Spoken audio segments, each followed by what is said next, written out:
17 বছরের অবিরাম ফেসিবাদ বিরোধী গণতান্ত্রিক আন্দোলনে সবচাইতে বেশি ত্যাগ স্বীকার করেছেন আমাদের নেত্রী, দেশনেত্রী বেগম খালেদা জিয়া। আমরা কেউ তার নাম নিলাম না। আমরা তো 86-তে যাইনি, যেতে চাই না। 96-তে গিয়েছি। বিস্তর একটা ছবি আছে, এখনো আপনারা আর্কাইভে দেখলে পাবেন। একদিকে সাজেদা চৌধুরী, আব্দুস সামাদ আজাদ, আমাদের মওদুদ সাহেব এবং মতিউর রহমান নিজামী সাহেব সবাই এক টেবিলে বসে ঘোষণা দিচ্ছে। সরকারি দলের চিফ হুইপ বলছেন 5 মিনিট বাড়ানোর জন্য। এত আপনারা কৃপণ কেন? মাননীয় বিরোধী দলের নেতা বলেছেন, জনাব নাহিদ সাহেব বলেছেন, জুলাই জাদুঘর, স্মৃতি জাদুঘর 5ই আগস্ট খুলে দেওয়া হোক। এটা আজকেই সংবাদ সম্মেলন করে সাংস্কৃতিক মন্ত্রণালয় থেকে জানিয়ে দেওয়া হয়েছে 5ই আগস্ট জুলাই স্মৃতি জাদুঘর খুলে দেওয়া হবে। মাননীয় প্রধানমন্ত্রী সেটা উদ্বোধন করবেন। না ঠিক আছে, মাইক দিয়েই বলেন, 2 মিনিট বলেন, মাইক দিয়েই বলেন। মাইক লাগবে না, গলা বড় আছে। না 2 মিনিট, আপনি মাইক ছাড়া দেন। জি মাননীয় বিরোধী দলীয় নেতা, একটু মাইকটা দিবেন প্লিজ।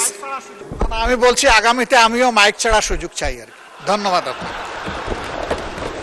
আপনি মাননীয় বিরোধী দলীয় নেতার প্রতি ইনজাস্টিস করেছেন, আমি অভিযোগ করছি। সংসদ নেতা এবং বিরোধী দলীয় নেতার কোনো টাইম লিমিট থাকবে না যখন তারা। আজকে 68 বিদের আলোচনায় আমি লাস্ট বক্তা বলতে পারেন on behalf of the leader of the house, কিছু জবাব তো দিতে হবে। আমি এই জন্যই এই প্রসঙ্গটা তুললাম। আপনি আমাকে 15 মিনিট পরে বন্ধ করতে পারবেন না। আমি বুঝতে পারছিলাম কেন আপনি ওনার পক্ষটা নিয়েছেন, নিজেকে জাস্টিফাই করার জন্য। সেটা আমি প্রথমেই আন্দাজ করতে পারছিলাম। 15 মিনিটে হয়ে যাবে ইনশাআল্লাহ। আকলমন্দ কে লিয়ে ইশারা হি কাফি है। মাননীয় স্পিকার, 68 বিধির আলোচনা, এখানে রুলস অফ প্রসিজিওর অনুসারে 1 ঘন্টার বিধি মোতাবেক যেই পক্ষ 68 বিধির আলোচনাটা তোলেন তাদেরকে 5 মিনিট হলেও বেশি দেওয়া হয়েছে। আমাদেরকে সেই হিসাবে 5 মিনিট কম দিয়ে 2 জনের বক্তাতে দেওয়া হয়েছে। আমার এই সময়টা আপনি গণ্য করবেন না দয়া করে। আমরা আসলে এখানে এক পক্ষ। আজকের এই আলোচনাটায় কেন দ্বিপাক্ষিক আলোচনা হলো আমি জানি না। এখানে মাননীয় বিরোধী দলীয় নেতা সঠিক বলেছেন, গণভোট, গণরায় ইত্যাদি প্রসঙ্গটা উনি শেষে বলেছেন। কিন্তু আজকে ওঠা উচিত ছিল এই জুলাই গণ অভ্যুত্থানের ফসল হিসেবে প্রথম যে অর্জনটা আমাদের হয়েছিল সেটা হচ্ছে জুলাই ঘোষণাপত্র। কেউ সেটার প্রসঙ্গ তুললেন না। আমার বন্ধু মাননীয় বিরোধী দলীয় চিফ হুইপ জনাব নাহিদ সাহেব, তারা সংগ্রাম করেছেন। প্রথম দিকে জুলাই ঘোষণাপত্রের সাথে আমরা একমত ছিলাম কিনা বা আমরা তাদের দাবিগুলোর সাথে ঐক্যমত ছিলাম কিনা এই প্রসঙ্গ নিয়ে অনেক বিতর্ক হয়েছে। কিন্তু আমাদের উদ্যোগেই জাতীয়ভাবে সংসদের দক্ষিণ প্লাজায় জুলাই ঘোষণাপত্র ঘোষণা করা হয়েছে আনুষ্ঠানিকতার সাথে। কেউ তো আজকে সেই প্রসঙ্গ তুললেন না। জুলাই ঘোষণাপত্রে আপনাদের দাবি কি ছিল? যে জুলাই জাতীয় সনদ প্রণীত হবে, জুলাই ঘোষণাপত্রে জুলাই যোদ্ধাদের সুরক্ষা দেয়া হবে, জুলাই ঘোষণাপত্র অনুসারে সাংবিধানিকভাবে জুলাই যোদ্ধাদেরকে সুরক্ষা দেয়া হবে এবং এই জুলাই ঘোষণাপত্রকে যেন সংবিধানে ধারণ করা হয়, সেই দাবি ছিল না? কিন্তু আপনারা কেউ বললেন না তো। আমরা জুলাই ঘোষণাপত্র ঘোষণা করলাম জাতীয়ভাবে, তার পরবর্তীতে তাদের দাবি ছিল জুলাই জাতীয় সনদ প্রণীত হতে হবে, যেটা শুরু হয়েছে জাতীয় ঐকমত্য কমিশনের প্রচেষ্টার মধ্য দিয়ে। সেখানে 30টা কি 32টা দল অংশগ্রহণ করেছে এবং এই জুলাই জাতীয় সনদ অনুসারে এখানে 26টা দল স্বাক্ষর করেছে, 30টা দল এখানে অংশগ্রহণ করেছিল আলোচনার মধ্যে। আপনারা তো কেউ বললেন না এখানে অঙ্গীকার নামায় কি আছে। এটা তো জুলাই গণ অভ্যুত্থান হিসেবে আপনি স্বীকার করেছেন। ধন্যবাদ জনাব আক্তার সাহেবকে। আপনার নোটিশটা পড়ি। জুলাই মাস চলছে, এই মাসে 2024 সালে বাংলাদেশে একটি রক্তক্ষয়ী গণ অভ্যুত্থান সংগঠিত হয়। কিন্তু আপনারা কথায় কথায় বাইরে অবশ্যই এটাকে বিপ্লব বলে চালিয়ে দেন। তা আপনারা যে সঠিকভাবে ব্যাকরণ এসছেন সেজন্য ধন্যবাদ। এখন বাংলাদেশের সাধারণ জনগণ এই গণ অভ্যুত্থানের গণ আন্দোলনে অংশগ্রহণ করেছে, এই জন্য আপনাকে ধন্যবাদ জানাই যে শুধুমাত্র কোনো রাজনৈতিক দল অথবা শুধুমাত্র কোনো ছাত্র সংগঠন কেউই এককভাবে এর কৃতিত্বের দাবি না। এটা স্বীকার করার জন্য ধন্যবাদ। বাংলাদেশের জনগণই এই জুলাই গণ অভ্যুত্থান সংগঠিত করেছে। তারপরে আপনি বলেছেন এই নোটিশের মধ্যেই সেই সব মানুষের আত্মত্যাগের বিষয়ে সম্মান জানানো, কিভাবে সম্মান জানানো হয়েছে তার আমি একটু বিবৃতি দেব। এবং জুলাইয়ে যারা গণহত্যা অংশগ্রহণ করেছিল তাদের যথাযথ বিচারের বিষয়ে আইনমন্ত্রী যথেষ্ট বলেছেন। দুইটা বিষয় উনি হয়তো সময়ের অভাবে বলতে পারেন না, সেটা আমি এক লাইনে বলব। শাস্তি কার্যকর করার বিষয়ে আলোচনা। এই আসি আইনমন্ত্রী সাহেবের কথা দিয়ে। জুলাই গণ অভ্যুত্থানে সংগঠিত গণহত্যা ও মানবতা বিরোধী অপরাধ এবং তৎপূর্বে ফ্যাসিস্ট সরকার কর্তৃক গুম, এই কথাগুলো কেউ বলে নাই। যে 17 বছরের যে অবিরাম যাত্রা, এই যে মুক্তির মন্দিরে সোপানো তুলে কত প্রাণ হলো বলিদান লেখা আছে অস্ত্র জলে, এই 17 বছরের এই যাত্রাগুলো তো আমরা এখানে আজকে কেউ বললাম না। ধন্যবাদ বলে থাকলে ধন্যবাদ, ধন্যবাদ, ধন্যবাদ। এই 17 বছরের অবিরাম ফেসিবাদ বিরোধী গণতান্ত্রিক আন্দোলনে সবচাইতে বেশি ত্যাগ স্বীকার করেছেন আমাদের নেত্রী, দেশনেত্রী বেগম খালেদা জিয়া। আমরা কেউ তার নাম নিলাম না, যার ত্যাগের সাথে বাংলাদেশের কোন রাজনৈতিক আন্দোলনের ত্যাগের কারোই তুলনা চলে না। সন্তান হারিয়েছেন, নিজের জীবন বিসর্জন দিয়েছেন, শেষ পর্যন্ত আপুসহীন থেকে এই কবরে শায়িত আছেন। তিনি আমাদের জন্য অনুপ্রেরণা হয়ে থাকলেন, সারা পৃথিবীর গণতন্ত্রকামী মানুষের জন্য অনুপ্রেরণা হয়ে থাকলেন। এই ফ্যাসিস্ট সরকার কর্তৃক গুম, আয়নাগরে অবৈধ বন্দিশালায় বন্দি রাখা, বিচার বহির্ভূত হত্যাকাণ্ড, এগুলোর জন্য তো আমরা মামলা করেছি। আমি নিজে বাদী হয়ে একটা মামলা করেছি আন্তর্জাতিক অপরাধ ট্রাইব্যুনালে। এর মামলার সংখ্যা এখনো পর্যন্ত 590, যেটা আইনমন্ত্রী সাহেব বললেন। উনি বিস্তারিত বলেছেন, একটা জিনিস উনি সময়ের অভাবে হয়তো বলতে পারেননি, আরো 12টা মামলা তদন্ত শেষ করে ফর্মাল চার্জ গঠনের জন্য অপেক্ষা করছে, বিচার শুরুর অপেক্ষায় আছে। ফর্মাল চার্জটা, হ্যাঁ, আরো 12টা বলে থাকলে ধন্যবাদ, যেগুলো হয়েছে। সেটা আর মামলার দিকে গেলাম না মাননীয় স্পিকার, এটা আইনমন্ত্রী সাহেব যথেষ্ট কভার করেছেন। এগুলা গৃহীত ব্যবস্থার মধ্যে প্রসঙ্গ এসছে, বিগত সরকারের সময়ে যা হয়েছে হয়েছে, বর্তমান সরকারের এই 4-5 মাস বয়সে কিছুই তো আগালো না, এই তো কথা। তার জবাব তিনি দিয়েছেন। আমি প্রশ্ন করি, আমার বন্ধু নাহিদ সাহেব যে বলেছেন আওয়ামী লীগের দল হিসেবে বিচার করতে হবে, কেন? সেই ক্যাবিনেট মিটিংয়ে তো আপনারাও ছিলেন, যেখানে দল হিসেবে আওয়ামী লীগের বিচার করার জন্য আইন সংশোধনের প্রস্তাব উঠেছিল উপদেষ্টা কমিটির বৈঠকে।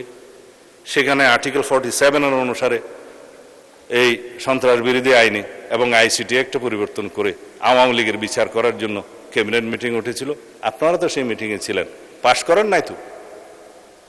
পরে এটা আন্দোলন হলো, শাহবাগ আন্দোলন, তারপরে যমুনাতে নিয়ন্ত্রিতভাবে ঘেরাও হলো, এরপরে সেটা আদায় করতে হলো। আমি নিজে আজকে পার্লামেন্টে স্বীকার করছি, উদ্যোগী হয়ে দলের পক্ষ থেকে সেই আইন প্রণয়নের জন্য সহযোগিতা করে সেই আইনটা পাশ করেছি, যে আওয়ামী লীগের বিচার দাবি করছি আমরা। 2025 সালের 5ই ফেব্রুয়ারি প্রেস ক্লাবে আমি সর্বপ্রথম দল হিসেবে আওয়ামী লীগের বিচার করার জন্য দাবি তুলেছিলাম। অডিও ভিডিও মিডিয়াতে সবগুলো আছে দলের পক্ষ থেকে। কিন্তু আপনারা আপনাদের অতীত বলতে চান না, আমিও চাই না, অতীত নিয়ে ঘাটাঘাটি করতে চাই না। আমরা সামনের দিকে যাব, ইতিহাসের দিকে কম হাঁটব, কিন্তু ভবিষ্যৎ সবসময় লেখা থাকে অতীতের মধ্যে। সেই অতীত নির্ধারণ করতে বর্তমান এবং ভবিষ্যৎ কি হবে, সেই জন্য মাঝে মধ্যে একটু ইতিহাস চর্চা। তারপর আমি আজকে ইতিহাসে যাব না। মাননীয় স্পিকার, জুলাই যোদ্ধাদের সুরক্ষার জন্য যে প্রতিশ্রুতি, যে অঙ্গীকার আমরা জুলাই জাতীয় সনদে করেছি, সেটা তো বাস্তবায়ন হয়েছে। এখানে আজকে আবার নতুন করে আমার বন্ধু বললেন যে আমাদের কোনো কোনো সদস্য বলছেন যে জুলাই যোদ্ধাদের সাথে পুলিশ হত্যার একটা তুলনা করে বক্তব্য দিয়েছে। এই মহান জাতীয় সংসদে কেউ কোনো বক্তব্য দেয় না। হাউসের বাইরের কোনো বক্তব্য পার্লামেন্টের ডিসকাশনে আসতে পারে না। It is irrelevant in the house. কেউ যদি কোথাও বলে থাকে, টক শোতে বলে থাকে, বাইরে বলে থাকে, সেটা সেখানে পার্লামেন্টের প্রসিডিং এর মধ্যে আসবে না। আমরা জুলাই জাতীয় সনদের এই অঙ্গীকার নামায় যেখানে সংশোধন হয়েছে, যেদিন স্বাক্ষর হবে জুলাই জাতীয় সনদ, সেদিনও একটা আন্দোলন হয়েছে এই দক্ষিণ প্লাজার সেই মাঠে জাতীয় সংসদের। আমি নিজে টেলিফোন করে, আমার বন্ধুরা সাক্ষী আছে কয়েকজন, আমি প্রফেসর আলী রিয়াজ সাহেবকে অনুরোধ করে সেটা সংশোধন করে বলেছি, হ্যাঁ তাদের দাবি ন্যায্য, এই অঙ্গীকার নামা আপনারা সংশোধন করেন, আমরা সবাই স্বাক্ষর করব। সেটা কি ছিল? শহীদ পরিবার ও আহত বীর জুলাই যোদ্ধাদের আইনগত দায় মুক্তি এবং মৌলিক অধিকার সুরক্ষা ও নিরাপত্তা নিশ্চিত করা। সেটা অর্ডিন্যান্স হয়েছে পরে, সেই অর্ডিন্যান্স তো প্রথম সেশনে আমরা আইনে পরিণত করে দিলাম, জুলাই যোদ্ধাদের সুরক্ষা আইন, সেটা বাস্তবায়ন হয়েছে। এখন বাস্তবায়নের দরকার হলে এই জুলাই জাতীয় সনদ। আপনারা যেহেতু জুলাই ঘোষণাপত্র নিয়ে কথা বলেন নাই, যেহেতু আপনারা জুলাই জাতীয় সনদ নিয়ে আজকে কথা বলেন নাই, শুধু আপনারা বলেছেন গণভোটের গণরায়কে শ্রদ্ধা করা দরকার। গণভোটের গণরায়কে শ্রদ্ধা জানাতে হলে সংবিধান সংশোধন কমিটিতে আপনাদেরকে আসতে হবে, সেখানে আলোচনা করতে হবে। সেখানে যদি সবাই সমঝোতার ভিত্তিতে আমরা যদি এই জাতীয় কি যেন সংবিধান সংস্কার পরিষদ যদি গঠন করতে হয়, সেই আলোচনা ওখানে হবে। কিন্তু আপনারা ওয়াকআউট করলেন, আপনারা সংবিধান সংশোধনী কমিটিতে থাকতে চাইলেন না। সেটা ইতিহাস হয়ে থাকলো, জাতি দেখলো। আমরা এই সংবিধান সংশোধন করতে চাই, সংবিধানের গণতান্ত্রিক সংস্কার করতে চাই, আমরা রাষ্ট্র কাঠামোর গণতান্ত্রিক সংস্কার করতে চাই, আমরা বিচার বিভাগের স্বাধীনতা নিশ্চিত করতে চাই, গণমাধ্যমের স্বাধীনতা নিশ্চিত করতে চাই, এবং আমরা ভবিষ্যতে যাতে এই দেশে কোনোদিন ফেসিবাদ এবং ফেসিবাদী কোনো উৎপত্তি না হয়, উৎপাদ না হয়, পার্লামেন্টারি ফুয়ারার সৃষ্টি না হয়, সেজন্য আমরা এমন সংবিধান সংশোধন করতে চাই যে এই সংবিধানটা সমঝোতার ভিত্তিতে গ্রহণ করা উচিত। কিন্তু আপনারা সহযোগিতা করলেন না। এখনো উন্মুক্ত আছে 5টা আসন, সদস্য সংখ্যা আপনাদের জন্য নির্ধারিত আছে। আপনারা যদি কখনো মনে করেন এই সংবিধান সংশোধনী কমিটিতে আসবেন, তাহলে আপনারা এই গণতান্ত্রিক চর্চা হিসেবে আপনারা অংশগ্রহণ করতে পারেন। আমরা অলওয়েজ ওয়েলকাম জানাবো। হয়তো আপনাদের রাজনীতি আছে, মাঠের বক্তৃতা দিবেন, গণভোটের গণরায় কার্যকর করা হোক। কিন্তু এই গণভোটের গণরায়টা কিসের উপর ভিত্তিতে ভাই? সব এটা আইনের ভিত্তিতে ভোট ছিল। সেই আইনটা কি ছিল? আইনও ছিল না, আদেশের ভিত্তিতে ছিল। সেই আদেশটাও অবৈধ ছিল। সেই আদেশের মধ্যে তো কোনো সমঝোতা হয়নি। জুলাই জাতীয় সনদ তো আপনাদের সবার স্বাক্ষর আছে, সমঝোতা হয়েছে, ঘোষণাপত্র সমঝোতা হয়েছে, ঐতিহাসিকভাবে সেটা স্বাক্ষরিত হয়েছে, এই দক্ষিণ প্লাজায় সেটা জাতি দেখেছে। কিন্তু যে জুলাই জাতীয় সনদ সংবিধান সংস্কার বাস্তবায়ন আদেশ নামে এই যে একটা আদেশ জারি করা হলো অবৈধভাবে, কারোর সাথে তো কোনো আলোচনা হয়নি, রাজনৈতিক সমঝোতা হয়নি। সেই আদেশটা ভয়েড অ্যাব ইনিশিও, সেটার করারই ইখতিয়ার প্রেসিডেন্টের ছিল না, নাই। সেই আদেশের উপর আপনারা গণভোটের কথা বলেন। হ্যাঁ, গণভোট অবশ্যই জনগণের রায়কে আমরা সম্মান দিতে হবে। তার মধ্যে 3.5 খান প্রশ্নে আমরা একমত, যেটা জুলাই জাতীয় সনদের সাথে একমত আছে। গণভোটের প্রস্তাবটা আমি করেছিলাম দলের পক্ষ থেকে জাতীয় ঐকমত্য কমিশনে। কিসের উপর ভিত্তি করে? এই জুলাই জাতীয় সনদের পক্ষে জনগণ আছে কি নাই সেই প্রশ্নে আমরা একটা আইনগত ভিত্তি রচনা করি, আসুন গণভোট দিই। সেখান থেকে তো আপনারা সরে গেলেন। আপনারা এই যমুনাতে অভ্যন্তরে এবং কিনারে বসে একটা কায়দা কানুন করে আদেশ জারি করালেন। সেই কথা আমি আর এখানে বলতে চাই না, মানে যাই হোক, এখন যে প্রশ্নগুলো তুলেছেন, মাননীয় আইনমন্ত্রীর দিকে একটু উদ্দেশ্য করে বলেছেন মাননীয় বিরোধী দলীয় নেতা, যে 96-তে টেনে নিয়ে গেলেন কেন? অতীত তো কেবল পিছনেই টানে। আমরা তো 86-তে যাইনি, যেতে চাই না। 96-তে গিয়েছি, বিস্তর একটা ছবি আছে, এখনো আপনারা আর্কাইভে দেখলে পাবেন। একদিকে সাজেদা চৌধুরী, আব্দুস সামাদ আজাদ, আমাদের মওদুদ সাহেব এবং মতিউর রহমান নিজামী সাহেব সবাই এক টেবিলে বসে ঘোষণা দিচ্ছে। ইহাকে কি যুগপৎ আন্দোলন বলা যায়? যদি যুগপৎ আন্দোলন বলা যায় তাহলে কি জায়েজ আছে? জুট করেন নাই, ঠিক আছে, মানলাম। আর আমি আর পিছনে যেতে চাই না। আপনারা এখন পজিটিভলি যেগুলো শুনতে চান সেটা বলি, কারণ মাননীয় না, আমাকে পিছনে টানিলে আরো পিছনে টানিতে হইবে, এটা আর যাবো না। না না না, আমি এখন সামনের দিকে যাই। আপনারা চেয়েছেন যে আমি তো সময় তো দিবে না। আমরা কি এই যে আপনাদের এই নোটিশের প্রেক্ষিতে কি কি কার্যকর ব্যবস্থা গ্রহণ করেছে সেটা এবং আপনাদের কি কি আজকে দাবি আছে সেটা বলি শুধু। মাননীয় বিরোধী দলের নেতা বলেছেন, জনাব নাহিদ সাহেব বলেছেন, জুলাই জাদুঘর, স্মৃতি জাদুঘর 5ই আগস্ট খুলে দেওয়া হোক। এটা আজকেই সংবাদ সম্মেলন করে সাংস্কৃতিক মন্ত্রণালয় থেকে জানিয়ে দেওয়া হয়েছে 5ই আগস্ট জুলাই স্মৃতি জাদুঘর খুলে দেওয়া হবে। মাননীয় প্রধানমন্ত্রী সেটা উদ্বোধন করবেন।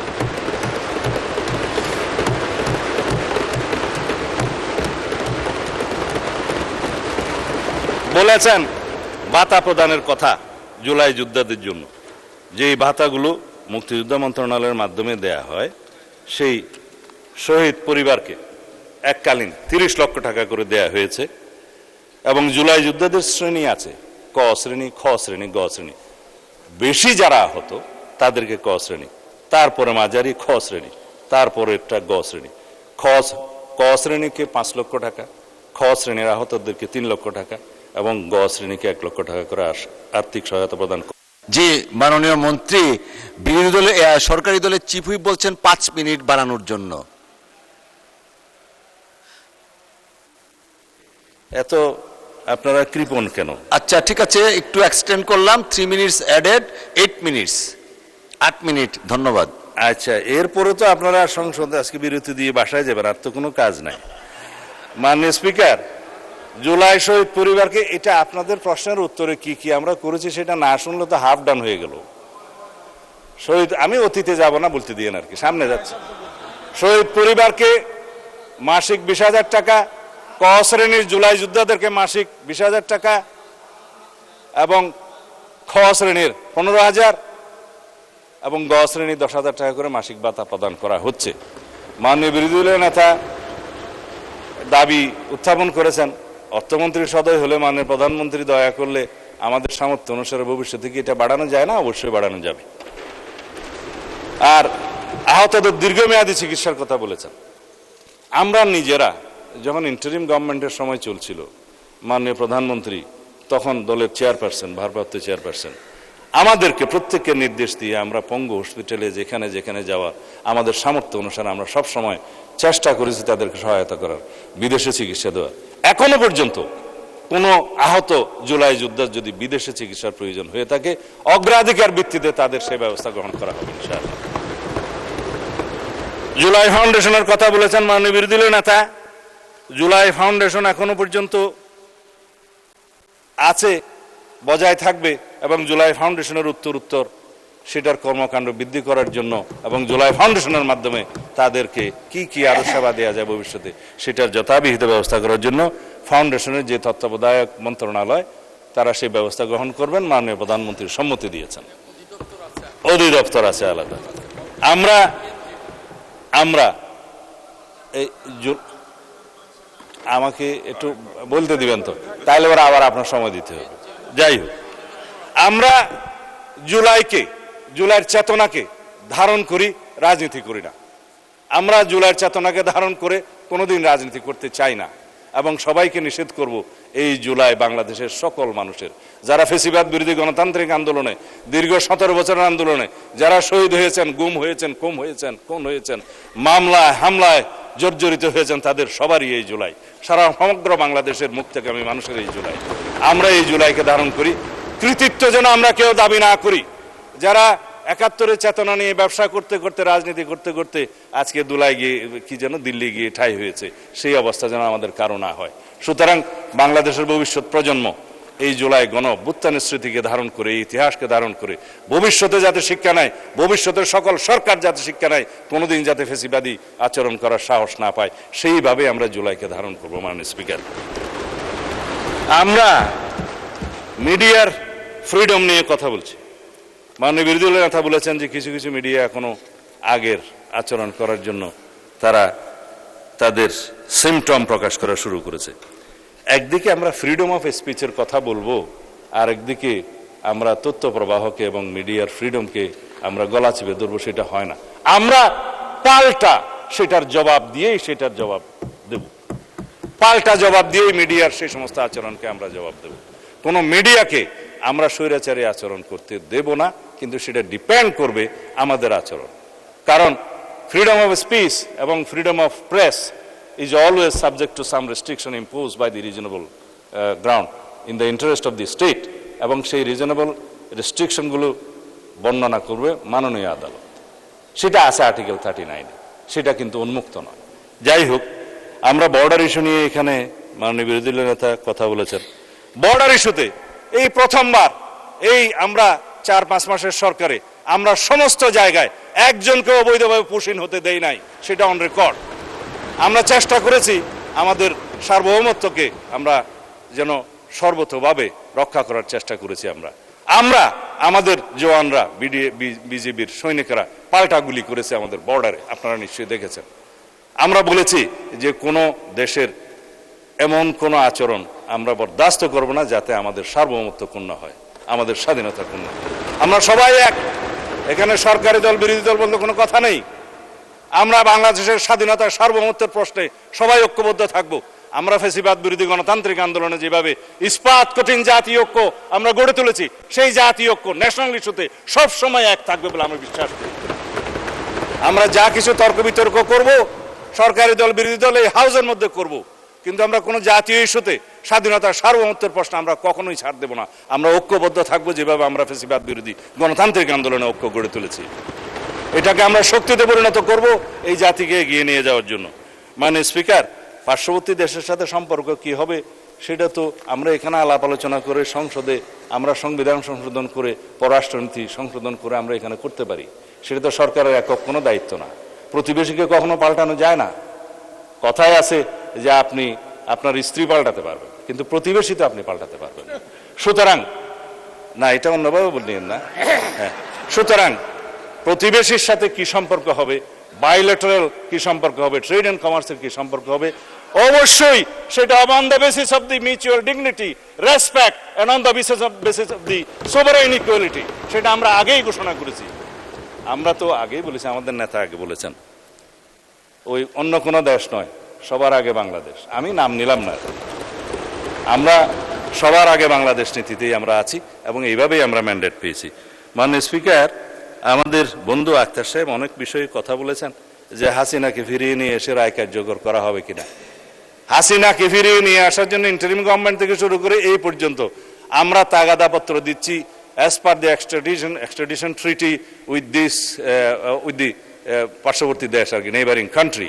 সেই এক্সট্রাডিশন চুক্তি অনুসারে, টিটি অনুসারে আমরা তাকে ফেরত চাই। আমরা চাই তিনি ফেরত আসুক, বিচারের মুখোমুখি হোক। তবে আইনমন্ত্রী বলেছেন তাকে আসলে অ্যারেস্ট করা হবে এই জন্য যে শি ইজ অলরেডি কনভিক্টেড, সুতরাং তার আত্মসমর্পণের সুযোগ নাই। তিনি আসলেই তাকে গ্রেফতার করা হবে, রায় কার্যকর করা হবে। যদি আপিলের কোনো সুযোগ থাকে সেটা অন্য কথা, আইন আদালত বলবে। আর বেনজিরকে কি ইন্টারপোলের মাধ্যমে গ্রেফতার ইন্টারিম গভর্নমেন্ট করতে পেরেছে মাননীয় স্পিকার 2 বছরে? আমরা করেছি 3 মাসের সরকার আসানো। সেই বেনজিরের সমস্ত কাগজপত্র 30 দিনের ভিতরে দিতে বলেছে সেই গভর্নমেন্ট, আমরা 3 দিনের মধ্যে দিয়েছি। আমরা অপেক্ষা করছি কখন তাকে ফেরত নিয়ে আসতে পারবো। আমরা হাদির হত্যাকারী 3 জনকে আমরা ফেরত চেয়েছি, সেখানে অ্যারেস্ট অবস্থায় আছে, তাদের বিরুদ্ধে মামলা চলছে। আমরা চেয়েছি সেই গভর্নমেন্টের কাছে এক্সট্রাডিশন চুক্তি অনুসারে কাগজপত্র পাঠিয়েছি। আশা করি তাদেরকে আমরা ফিরিয়ে নিয়ে আসতে পারবো। ফিরিয়ে নিয়ে আসলে পূর্ণাঙ্গ তদন্ত হবে এবং সেভাবে চার্জশিট হবে। আমাদের আন্তরিকতার কোনো ঘাটতি নাই। এখন আপনারা বলেন ট্রাইব্যুনালের সংখ্যা বাড়াতে হবে। আমরা পার্শ্ব করে ইন্টারিম গভর্নমেন্টের সময় একটা ট্রাইব্যুনাল থেকে 2টা ট্রাইব্যুনালে নিতে বাধ্য করেছি। এখন যদি প্রয়োজন হয় ট্রাইব্যুনালের সংখ্যাও বাড়বে, প্রসিকিউশনের সংখ্যা বাড়বে, ইনভেস্টিগেশন টিম বাড়বে, লজিস্টিক টিম বাড়বে। আমাদের প্রধানতম উদ্দেশ্য হচ্ছে এই দেশে ন্যায় বিচার প্রতিষ্ঠা করা।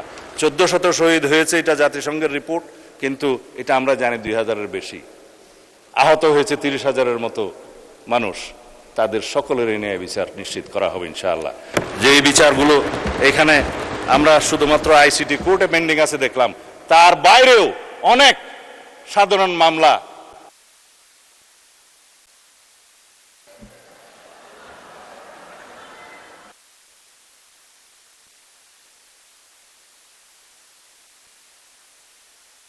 না, ঠিক আছে, মাইক দিয়েই বলেন, 2 মিনিট বলেন, মাইক দিয়েই বলেন। মাইক লাগবে না, গলা বড়া আছে না, 2 মিনিট আপনি মাইক ছাড়া দেন।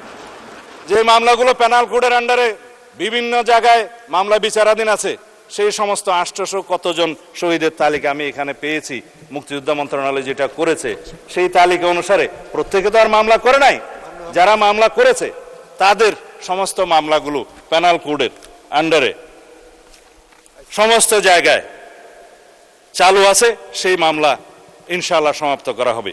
যে মুক্তিযুদ্ধ মন্ত্রণালয় থেকে একটা কাগজ আমার কাছে আছে, শহীদের সংখ্যা তারা গেজেটভুক্ত করেছে 843 জন, এবং বিভিন্ন শ্রেণীর ক, খ এবং গ শ্রেণীর আহত সব মিলিয়ে আছে আপনার 15,212 জন, এর মধ্যে শহীদ সহ। এই 15,212 জনের মধ্যে শহীদের সংখ্যা 843 বাদ দিলে বাকি সবাই আহত, গুরুতর আহত এবং অন্য গ শ্রেণীর আহত। তারা যদি মামলা করে ব্যক্তিগতভাবে, যারা করেছে তাদের সংখ্যা এখানে আছে, আমি কাগজ ঘাটতে হবে, তো সেই মামলাগুলো এই বিচারের মধ্যে। যারা জুলাই শহীদ, জুলাই যোদ্ধা, আহত যোদ্ধা, যারা 2 চোখে অন্ধ হয়েছে, 1 চোখে অন্ধ হয়েছে, তাদের অবশ্যই যদি মামলা করে তাদের মামলা ন্যায় বিচার নিশ্চিত করা হবে। কিন্তু যদি সরকার পক্ষ থেকে মামলা করা হয়ে থাকে, সেই মামলাতেও বিচার হওয়ার সম্ভাবনা আছে। আমি আশা করি যারা শহীদ পরিবার আছেন, যারা আহত জুলাই যোদ্ধা আছেন, তারা প্রত্যেকেই তাদের ন্যায় বিচারের জন্য আদালতে যাবেন। ইনশাআল্লাহ আমরা ন্যায় বিচার নিশ্চিত করব। এর বাইরে যে সমস্ত তথ্য আমার দেয়া ছিল, সময়ের অভাবে আমি আর দিচ্ছি না। তবে আজকে এই ইস্যুটি যিনি এনেছেন, জুলাই শহীদদের মধ্যে 829 জনের বিপরীতে থানায় মামলা হয়েছে 751টি, অপমৃত্যু 1টি, সিআর মামলা 33টি, আন্তর্জাতিক অপরাধ ট্রাইব্যুনাল 48টি, এগুলো বিচারাধীন আছে। আমিও একজন বিচার প্রার্থী হিসেবে আইসিটি কোর্টে মামলা করেছি, সেই মামলা এখনো তদন্ত বাকি আছে। তবে আওয়ামী লীগের দল হিসেবে যে বিচার করা হবে সেই তদন্ত এখন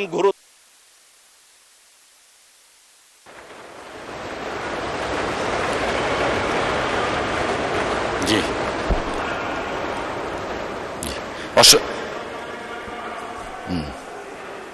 জি, অসংখ্য ধন্যবাদ মাননীয় স্বরাষ্ট্রমন্ত্রী।